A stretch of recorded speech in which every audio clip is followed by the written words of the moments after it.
ఆకారాలు కనిపించింది తిన్నా ఏమీ అవదండి అని తినేయడం మొదలెట్టారట. ఎక్స్ట్రీమ్ బ్యాచ్ అనమాట. నేను అడుగుతున్నాను, ఆకారాలు కనిపించింది తిన్న ఏమవుతాడు గాడిద? ఏం అవ్వకూడదు కదా. ఆకారాలు వెనకాల ఏముందో తెలుసా? చెప్పు. దెయ్యం ఉంది. విగ్రహాల వెనకాల ఆకారం అంటే ఓకే. విగ్రహాల వెనకాల దెయ్యం ఉందన్నాడు. సచ్చిలేసినోడిని కదండి దెయ్యం అంటారు. చెక్కకాలాడే శవాన్ని పూజ చేసేవాడు ఒకడు, పెట్లో పడుకునే శవాన్ని పూజ చేసేవాడు ఇంకొకడు.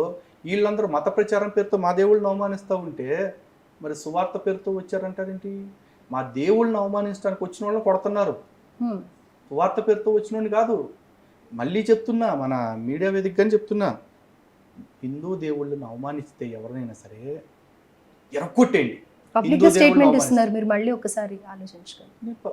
నాకు కోర్టులో న్యాయం జరగట్లా, పోలీస్ స్టేషన్లో నాకు న్యాయం జరగట్లా. వాళ్ళు ఏమంటారు, మీరు కంప్లైంట్ ఇవ్వండి అంటారు.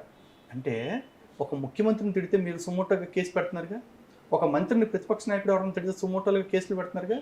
మరి ఈ దేశపు రాజ్యాంగంలో ఉన్న రాముణ్ణి, కృష్ణుణ్ణి, శివుణ్ణి, ముగ్గురు రాజ్యాంగంలో ఉన్నారు, వాళ్ళని తిడతంటే సుమోటోగా మీరు ఎందుకు కేసులు పెట్టట్లా?